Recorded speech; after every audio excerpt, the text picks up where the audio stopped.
and what? Follow me. Do you know what it means to take up your cross? You have taken a material upon which you'll be nailed. That's what it means. When Jesus was carrying the cross, was it for fun? He was going to be nailed on it. We have to get back to the faith our fathers found. That's why we are weak. That's why we are weak. That's why many can't get into God's plan for their lives. Because they'll be insulted.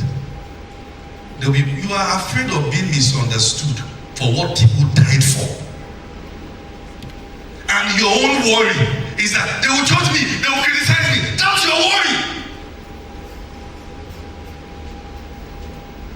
In School of Missions, we're shown a picture of a man that was preaching the gospel in one of these Arab countries, and he was stabbed in 120 places, and they all left the knives. 120 places. Let me tell you something. Let me take you back to church history in Nigeria. Thank God for the revivals in the West. But the most serious one actually took place in the North. They were revivals by the nameless and the faceless, who were entering to the creeks in Jos, in Kaduna, in all those creeks. They were raising missionaries. That's when it was a move. You see ministries like Equa, they are not standing on the air. Men died for them. I schooled in an Equa school. I used to see missionaries, they will go, they'll be singing songs and dancing and clapping. And sometimes when they are returning, just like soldiers, their children will file out. And there are times that amongst the crowd coming, they will have 4 coffins. You don't know whether your husband would have been killed. The same way soldiers will go to war and they return with flowers and their clothes. Or same way they went to mission fields and they came back, some of them with their clothes. They bore testimony of the cross. We must get back to the point where we are willing to die. You cannot live for what you are not willing to die for. That's why we have many crooks in church. And I said again, crooks. People who want to come to church but don't want to change their ways. Somebody is sleeping with another person's wife and want to lift up holy hands. It doesn't work. It doesn't work. Somebody is sleeping in another man's house who are not married to. You want to come to church and just take me the way I am. It doesn't work. Jesus didn't die for this nonsense. It doesn't work. It doesn't work. The cross you carry must cost you something. It must cost you something. It must cost you something. You look at the sin you love and you can't. Because now I'm crucified with Christ. Nevertheless I live, yet not I. The life I now live, I live by the faith of the Son of God who gave himself for me. It must cost you. You've been a Christian for years. It never cost you anything. You do what you want. You say what you want to say. You insult who you want to insult. You talk down who you want to talk down. Christianity costs us our lives. It must. Many are afraid to come to church because they know those in church and they know what they are outside.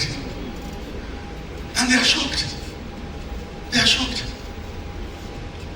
One time, like that, there was a guy who stayed in the same street. I knew the guy didn't like me. It's not like I liked him like that. And one time I was trekking as usual.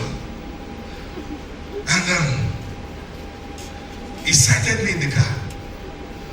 And then was coming and he rolled the car towards me like he wanted to clear me. So I jumped.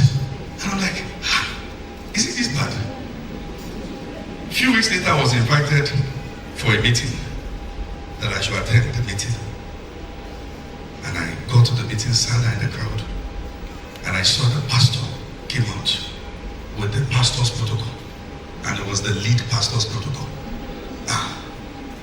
I said, I'm not going to be here.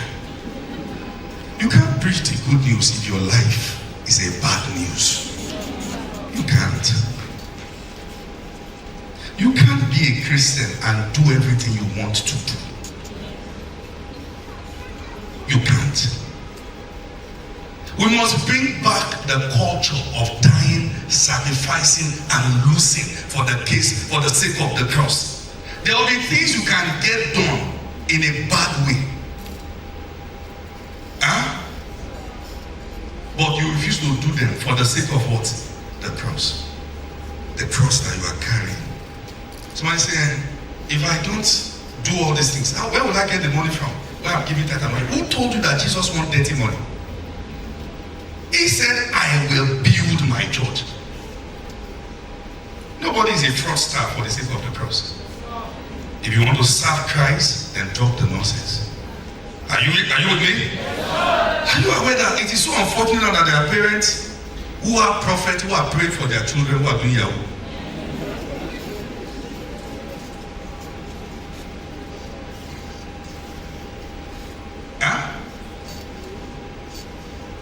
Somebody is seated in church, and the fellow still has something that one like Afa says should be licked.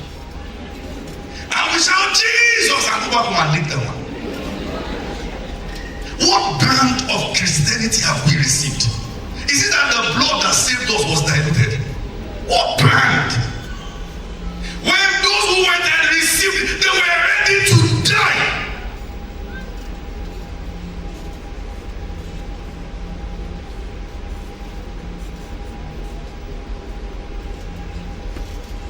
Is that not the reason why we are not respected?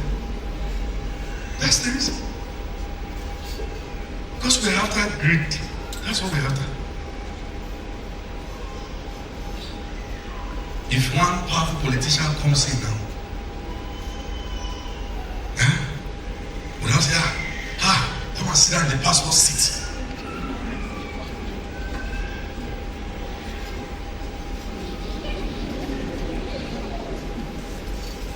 Let me just say this.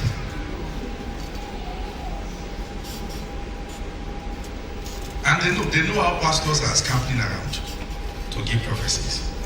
God has said you win. God has said you win. And God didn't say you will rig. Does the guy tell you he needs God to win? He has done his mathematics. And he knows you just want your own portion. And they give you the one that throughout the tenure you can't talk because you have eaten what is at cost. Your mouth has become heavy with sand and gravel. We must go back to willingness to serve. Willingness to serve. Willingness to serve. The proof of intimacy with God is not always abundance.